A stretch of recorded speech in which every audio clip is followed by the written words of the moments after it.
그때 12 중에 하나인 가룟 유다라 하는 자가 대제사장들에게 가서 말하되 내가 예수를 너희에게 넘겨주리니 얼마나 주려느냐?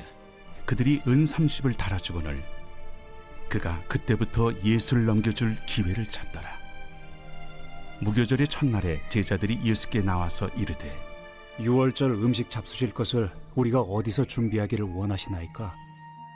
성한 아무에게 가서 이르되 선생님 말씀이 내 때가 가까이 왔으니 내 제자들과 함께 유월절을 내 집에서 지키겠다 하시더라 하라. 제자들이 예수께서 시키신 대로 하여 유월절을 준비하였더라. 저물 때 예수께서 12 제자와 함께 앉으셨더니 그들이 먹을 때 이르시되 내가 진실로 너희에게 이르노니 너희 중에 한 사람이 나를 팔리라. 그들이 몹시 근심하여 각각 여짜오되 주여, 나는 아니지요. 주여, 나는 아니죠. 나와 함께 그릇에 손을 넣는 그가 나를 팔리라. 인자는 자기에 대하여 기록된 대로 가거니와 인자를 파는 그 사람에게는 화가 있으리로다. 그 사람은 차라리 태어나지 아니하였더라면 제게 좋을 뻔하였느니라. 예수를 파는 유다가 대답하여 라삐야, 나는 아니지요. 네가 말하였도다. 예수님이 부활하시고 승천하신 후에 제자들은 지금 다락방에 모여 있습니다. 3년 동안 함께 다니면서 먹고 마시고 또 말씀 듣고 함께 웃고 함께 울고 했던 이들이지만 지금 이 다락방에는 2명이 없습니다. 2명이 이 세상에 존재하지 않습니다. 한 사람은 로마식 처형 방식을 따라서 끔찍하게 죽고 또 사흘 만에 살아나서 하늘로 올라갔고, 또 한 사람은 3년간 따르던 스승을 자기 손으로 팔아넘겼다는 그 자책감과 또 뉘우침과 괴로움을 이기지 못하고 스스로 목숨을 끊었습니다. 그래서 13명이 늘 함께 하던 그 3년의 시간이 고스란히 이 11명 남은 사람들의 머릿속에 여전히 꿈같이 남아있는 것 같습니다. 그 중에 베드로가 일어나서 이 2 사람에 대한 이야기를 합니다. 사도행전 1장 16절을 보면 형제들아, 성령이 다윗의 입을 통하여 예수 잡는 사람의 자들의 길잡이가 된 유다를 가리켜 미리 말씀하신 성경이 응하였으니 마땅하도다. 해변가에서 처음 시작된 이 제자들과의 만남, 하나씩 예수님이 컬렉팅을 하셨는데 그 12명이 되었습니다. 그 중 한 사람이 사라지고 또 그들을 부르셨던 분도 지금은 없는 상황입니다. 그리고 이 2 사람의 죽음이 서로 연결이 되어 있습니다.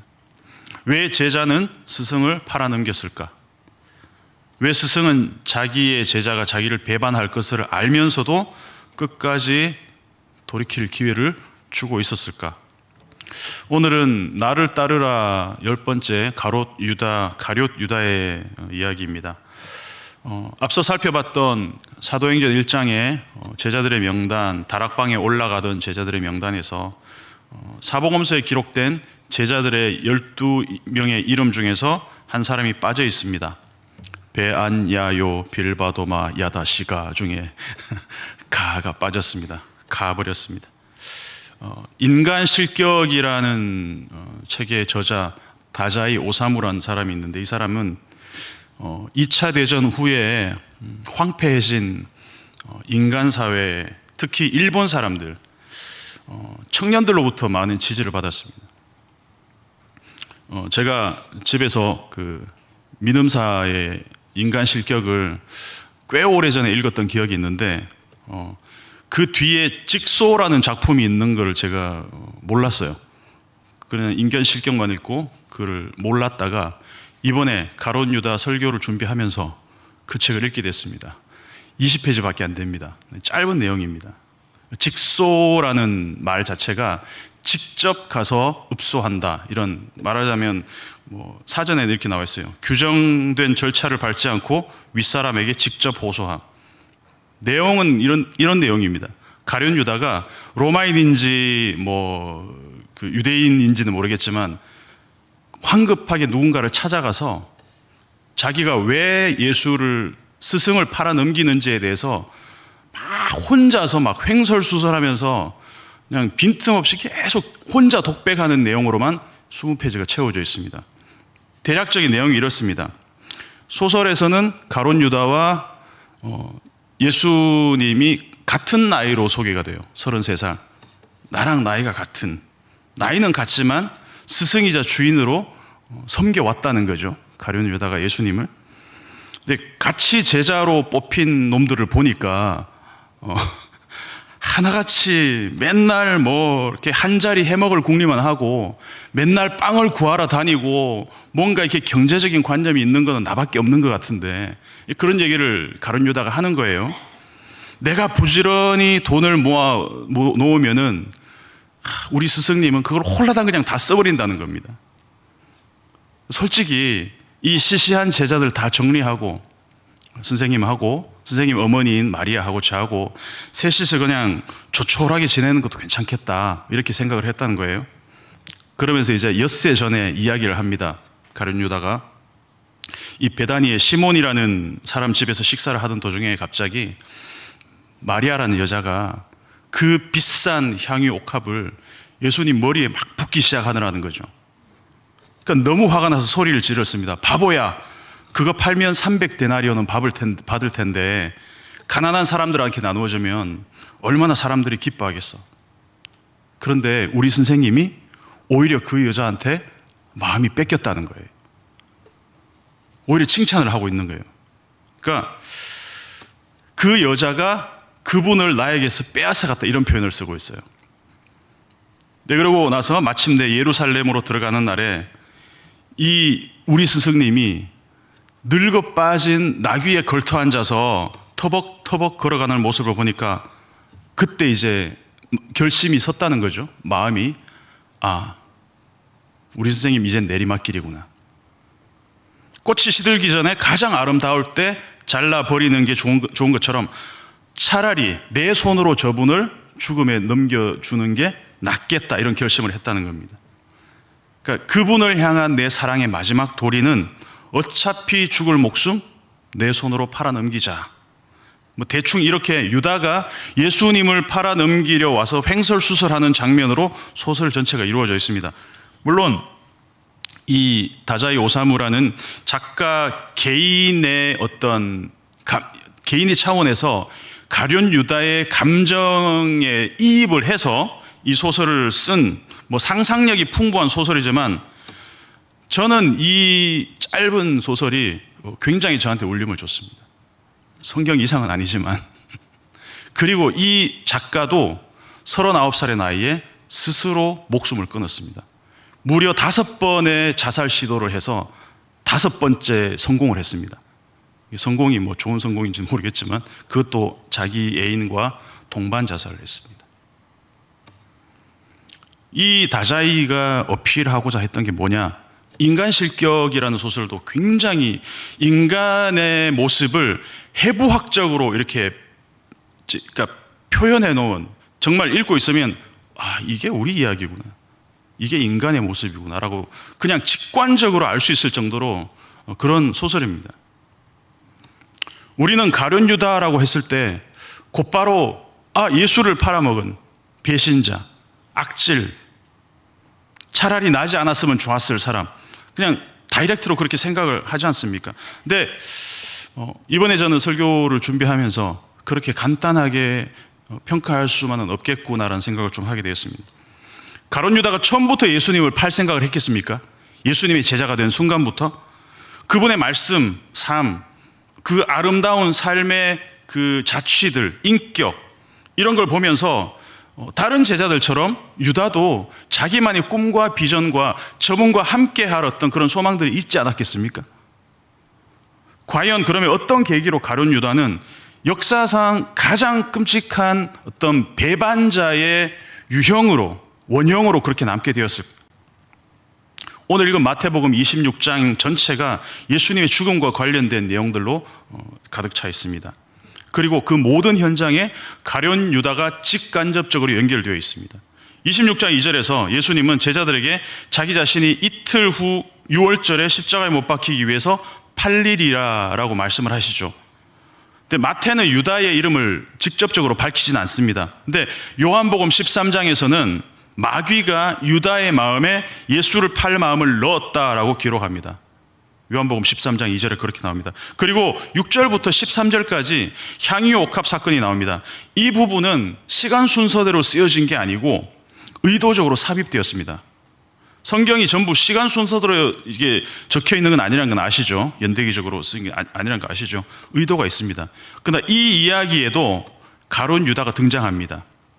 여자가 향유 옥합을 예수님 머리에 붓자 제자들이 붕괴했다라고 나오는데 요한복음은 그게 바로 가룟 유다였다라고 얘기를 합니다. 요한은 유다를 참 싫어했던 것 같아요. 아마 적나라합니다. 요한복음 보면 가룟 유다는 왜 공개적으로 여자를 비난했을까? 그러면 제자들과 예수님한테 자신은 예수님 가르침대로 잘 배웠다라는 것을 입증하고 싶었던 거죠. 가룟 유다는. 실제로 마태복음 19장 21절에서 이렇게 나와 있습니다. 네가 온전하고자 같이 읽어볼게요. 시작. 네가 온전하고자 할진대 내 소유를 팔아 가난한 자들에게 주라. 그리하면 하늘에서 보화가 내게 있으리라. 그리고 와서 나를 따르라. 아멘. 가룟 유다는 누구보다 예수님 말씀을 잘 기억하고 있었던 거예요. 가난한 자들에게 팔아서 나누어 주라. 그래서 그러니까 우리가 생각하는 가룟 유다는 비열한 배반자로 낙인이 찍혀 있지만 제자들 중에는 열심도 있고 나름 예수님의 말씀대로 살려고 노력도 했고 돈꾀를 맡았으니까 뭔가 경제관념, 돈계산도 빠른 똑똑한 제자였던 것 같아요. 그러니까 나름대로 말씀대로 적용하려는 의지도 있어 보입니다. 표면적으로는. 그래서 여기도 여자를 공개적으로 비난할 때 유다의 이런 모습도 우리는 그러니까 어느 정도 추측해 볼 수 있겠죠. 아, 유다의 성격상, 유다의 기질상 충분히 이럴 수 있겠다. 그런데 똑같은 사건을 두고 요한은 유다를 참 싫어했던 것 같아요. 아주 대놓고 깝니다. 뭐라고 하냐면 요한복음 12장 6절을 보면 이렇게 말하면 가난한 자들을 생각함이 아니요 그는 도둑이라. 돈꾀를 맞고 거기 넣는 것을 훔쳐가미르라. 요한은 너무 싫었던 것 같아요. 근데 이게 팩트입니다. 그러니까 마태는 가룟 유다라는 이름을 밝히지 않는데 요한은 시원하게 그냥 다 공개해버립니다. 근데 물론 마태도 가룟 유다를 처음 소개할 때는 예수를 판 사람으로 소개하고 있습니다. 마태복음 10장 2절에서 4절까지는 12사도의 이름은 이러하니 베드로부터 쭉 이름을 열거하면서 가나나인 시몬 및 가룟 유다 곧 예수를 판 자라 이렇게 처음에 시작을 하고 있습니다. 유다를 생각하면 지극히 현실적인 사람이었던 것 같습니다. 그러니까 무엇을 하든지 다 돈과 관련되어 있습니다. 굉장히 자본주의적인 마인드를 그때부터 갖고 있었던 것 같아요. 그러니까 돈 계산도 잘했으니까 돈괴를 맡겼겠죠. 향유, 옥합, 기름, 저거 돈, 저게 돈이 얼마나? 우리로 말하면 무슨 기름, 우린 기름 하면 뭐 그렇게 비싸게 느끼지 않겠지만 예를 들어서 뭐 엑스트라, 제 집에 있는 가장 비싼 기름은 엑스트라 버진 올리브유인데 그거를 막 이렇게 붓고 있다고 생각해 보세요. 그러면 저게 이번에 이마트에서 세일해서 저거 3만 원에 산 건데 저거를 300데나리온에 저거를 지금 붓고 있네. 뭘 하든지 저게 얼마짜리인데 저게 얼마인데 저게 돈으로 얼마인데 돈과 연결시키는 사람들이 있습니다. 좀 잘 살겠죠. 아무래도 계산이 빠르니까. 손해보지 않으려고. 이 다자이의 소설에서 유다는 향유옥합 사건 때 예수를 팔 결심을 굳힌 걸로 나옵니다. 저도 그런 생각이 듭니다. 여러분, 이거 도저히 각이 나오지 않겠다 싶은데도 계속하는 편입니까? 아니면은 뭔가 길이 열리겠지. 어떻게든 긍정적인 결과가 있겠지. 뭔가 이렇게 좀 나눠지는 것 같아요. 사람 기질에 따라서 나눠지는 것 같아요. 쇼생크 탈출이라는 영화를 처음 봤을 때 저는 마지막 한 10분 정도 남겨놓고 그렇게 드라마틱한 반전이 있을 거라고는 상상도 못했습니다. 야, 이게 영화가 이렇게 된다고?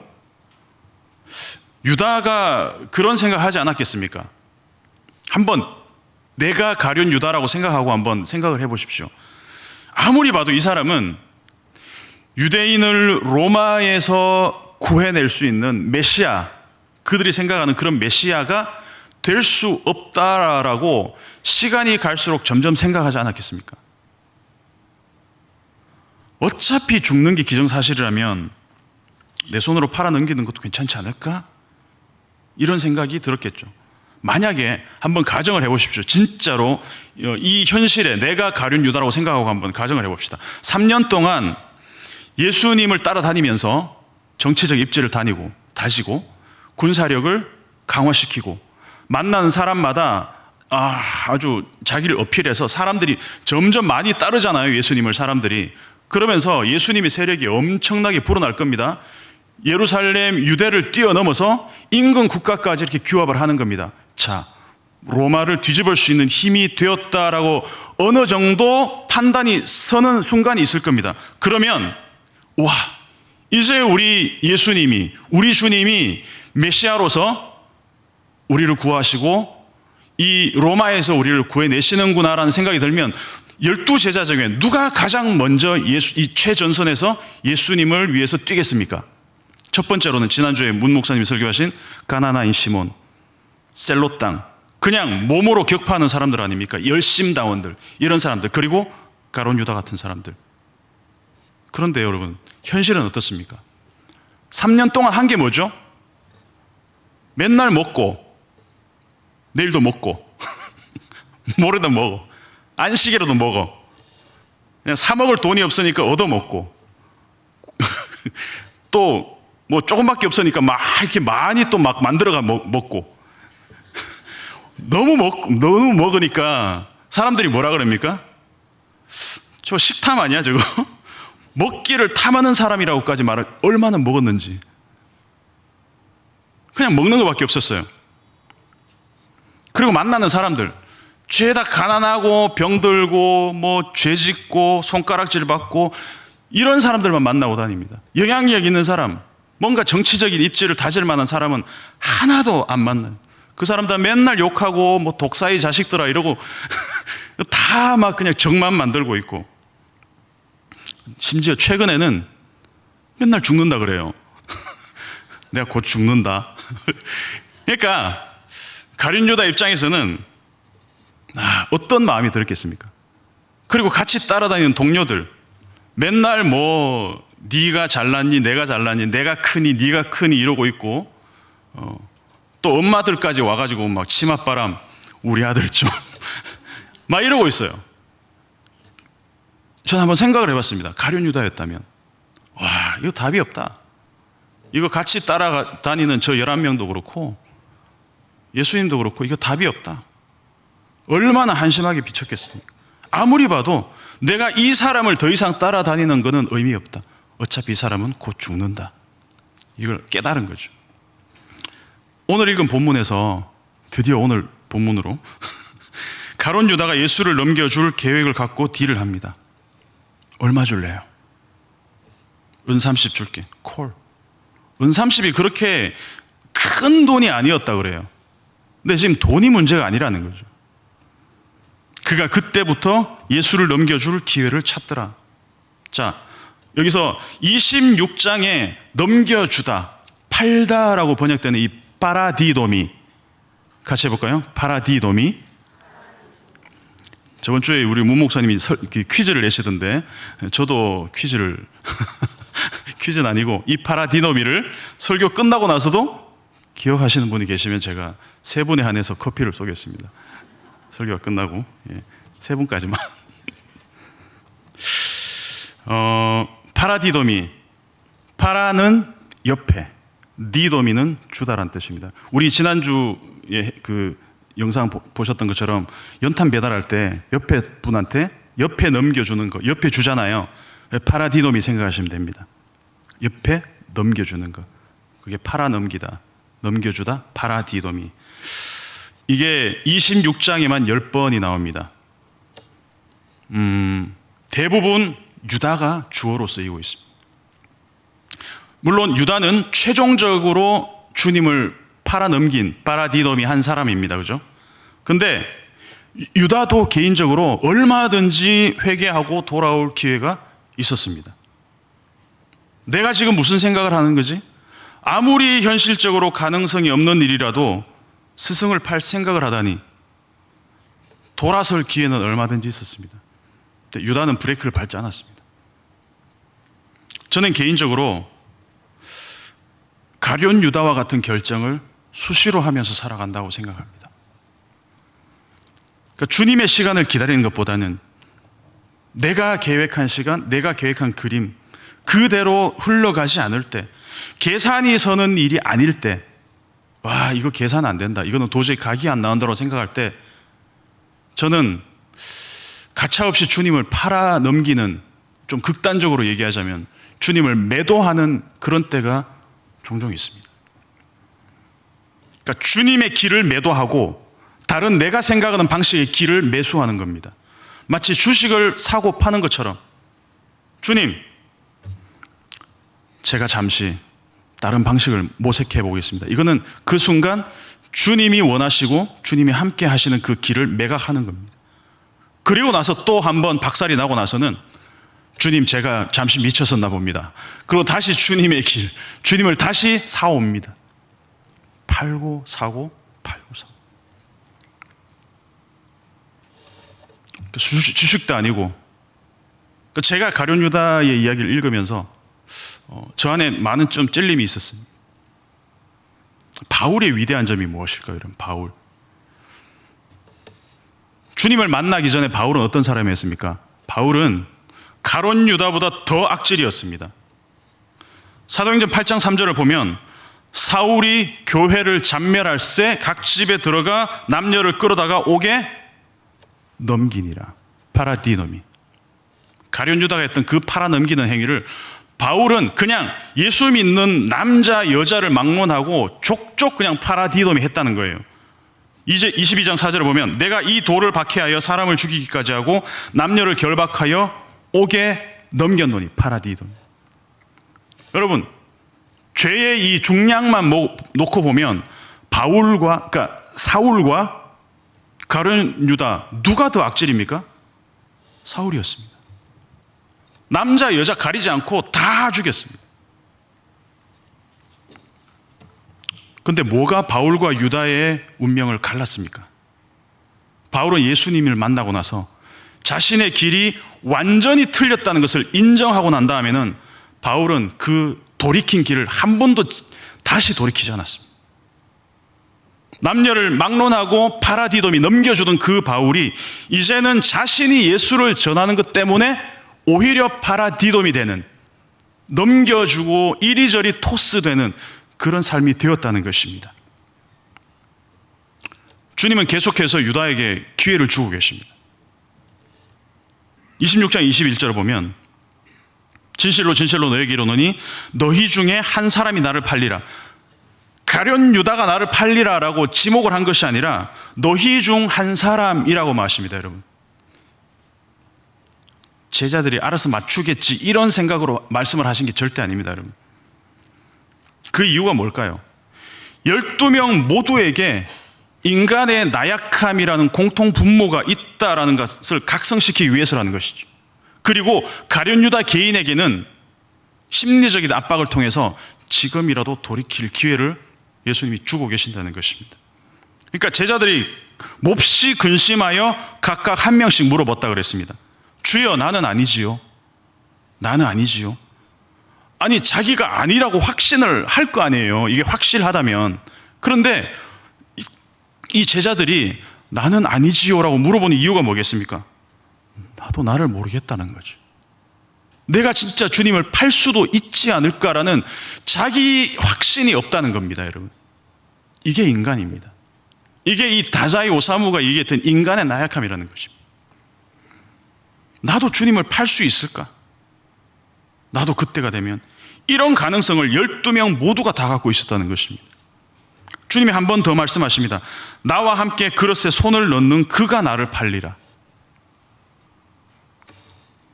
우리 중 누구도 장담할 수 없습니다. 여기 있는 우리 누구도 장담할 수가 없습니다. 어쩌면 제자들이 가장 나약한 인간성을 드러내는 이때 가장 진실에 가까운 인간의 모습을 보여주고 있는지도 모르겠습니다. 가룟 유다도 묻습니다. 다 주여 아니죠, 나는 아니죠 라고 묻는데 가룟 유다만 랍비여 나는 아니지요 라고 부르고 있습니다. 그러니까 주님이 거기서 너잖아, 너 말이야 너, 이렇게 콕 집어서 말씀하지 않습니다.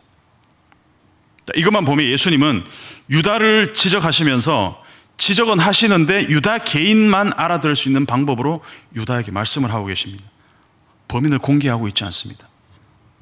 그러니까 이 상황에서 유다 이름을 직접 거론하지 않고 오히려 심리적으로 계속 몰아가는 분위기를 만들어 가십니다. 저는 설교 준비를 하면서 이 장면을 상상하는데 막 이렇게 심장이 오그라드는 것 같았어요. 내가 가룟 유다라고 생각하니까 지금이라도 고백할까? 너무 눈치는 않았을까? 무릎 꿇고 용서를 구할까? 요한복음을 보면 요한은 막 더 난리가 났습니다. 요한복음 보면 베드로하고 막 요한이랑 눈짓하고 난리가 났어요. 예수님이 나를 팔리라 이러니까 막 베드로가 막 이렇게 머리짓을 하는 거예요. 그러니까 요한, 사랑하는 자에게, 그러니까 요한이라고 얘기하죠. 요한이 막 그래서 물어보라고 베드로가 막 머리짓 하니까 요한이 주님 누군데요? 이렇게 막 물어보고 막 그래요. 난리가 났습니다. 그러니까 예수님이 유다에게 떡 한 조각 주시면서 내가 떡 한 조각을 적셔서 주는 자가 그니라고까지 말씀합니다. 근데 이게 유다를 지목해서 제자들한테 유다를 알리려는 의도가 아니라는 걸 우리는 알아야 됩니다. 심지어 떡 조각 받은 후에 예수님은 유다한테 뭐라고 얘기하나 하면 네가 하는 일을 속히 하라. 그러고 나서 유다가 밖으로 나가버립니다. 그러면 우리 생각에는 이 정도 되면 유다가 범인이구나 라고 모두가 다 눈치를 챘어야 되잖아요. 근데 뭐라고 나옵니까? 아무도 몰라요. 아무도 몰라요. 뭐라고 생각합니다? 뭐라고 생각합니까? 저놈 범인이다 이렇게 생각하는 게 아니라 당연히 돈꾀를 맡았기 때문에 지금 명절에 쓸 물건 사러 가는 거라고 모두가 의심 없이 그렇게 생각을 했다는 거예요. 놀랍지 않습니까, 여러분? 전 여기서 예수님이 얼마나 지금 유다를 배려하고 계시는지를 좀 깨달을 수 있었습니다. 제자들 참 눈치 없네 이런 생각을 하는 게 아니라 얼마나 예수님은 가룟 유다에게 개인적으로 돌아올 기회를 주고 계시는지 그 가슴을 느낄 수 있었습니다. 유다는 예수님이 하시는 말씀을 하실 때마다 계속 심리적인 압박감과 마음의 동요를 느꼈을 겁니다. 그러니까 예수님은 다른 제자들의 마음을 둔감하게 하는 동시에 유다의 마음은 계속 자극을 하고 있었던 것이죠. 나를 배반할 제자를 온 힘을 다해서 끌어안으시는 스승. 그러면서 24절을 보면 예수님은 차라리 그 사람이 태어나지 않았으면 더 좋았을 걸이라고 말씀을 하십니다. 여러분 이게 어떻게 들리십니까? 저놈 저거는 이 세상에 태어나지도 않았어야 돼 이런 뉘앙스일까요, 여러분? 자식이 끔찍한 범죄를 저지르고 그냥 종신형을 살고 있는 감옥에 면회를 간 부모의 심정을 한번 생각해 보시면 좋겠습니다. 내가 차라리 너를 낳지 않았더라면. 이건 증오가 아니라 깨어짐이고 안타까움입니다. 결론입니다. 유다는 예수님을 사랑했을까요? 사랑했다. 안 했다. 확실하게 사랑했습니다. 유다는 예수님을 사랑했습니다. 모든 걸 다 쏟아서 예수님을 사랑했다라고 저는 확신합니다. 근데 그 사랑은 자기중심적인 사랑이었습니다. 다자이 오사무도 그렇게 해석했습니다. 유다는 예수님을 진심으로 사랑했다고. 근데 문제는 자기가 그토록 사랑했던 스승이 자기가 꿈꾸고 바라던 방향의 길로 가지 않았을 때 그토록 헌신적인 사랑이 증오와 배반으로 바뀌었다는 것입니다. 가시지 못할 바에야 다 부셔버리겠어. 우리 막장 드라마 보면 그런 거 있잖아요. 다 부셔버릴 거야 막 이러면서. 그 다 누구한테 부셔버린 겁니까? 너무 사랑했으니까. 나랑 아무도 관계가 없는데 뭐 부셔버릴 게 뭐가 있습니까? 반면에 예수님은 어떻게 사랑했습니까? 유다가 자신을 팔아 넘기는 순간까지도, 어쩌면 처음에 유다를 부르실 때 쟤는 나를 팔 놈이야, 주시하고 있어야지 이랬을까요? 그거 알고도 뽑지 않았겠습니까? 유다를 부르지 않았겠습니까? 끝까지 사랑하셨습니다. 마지막 선을 넘어버렸을 때는 차라리 태어나지 않았으면, 이런 안타까움으로 비통해 하십니다. 네, 여러분, 유다가 예수님을 파라디도미 한 것보다 더 충격적인 게 뭔지 아십니까? 아버지가 아들을 파라디도미했습니다. 아버지가 아들을, 하나뿐인 아들을 넘겨버렸습니다. 이거는 유다가 스승을 배반한 것과는 차원이 다릅니다. 아버지가 아들을 팔아넘긴 건 아니지만, 궁극적으로는 승리지만, 예수님은 베드로부터 가룟 유다에 이르기까지 모든 제자들로부터 버림을 받았습니다. 그리고 가장 사랑하는 아버지로부터 버림을 받았습니다. 완벽하게 모두에게 버림을 받았습니다. 근데 우리도 예외도 아닙니다. 우리도 수시로 주님을 배반하고 또 사오고 매각하고 또 매수하고 주식 사고 팔듯이, 그게 우리의 일상이 아닌가 한번 저는 되돌아봤습니다. 그래서 저는 가룟 유다를 보면서 저와 여러분이 우리 자신을 정직하게 들여다봤으면 좋겠습니다. 우리는 주님을 늘 배반하지만 내 주 예수님 여전히 나를 부르고 계십니다.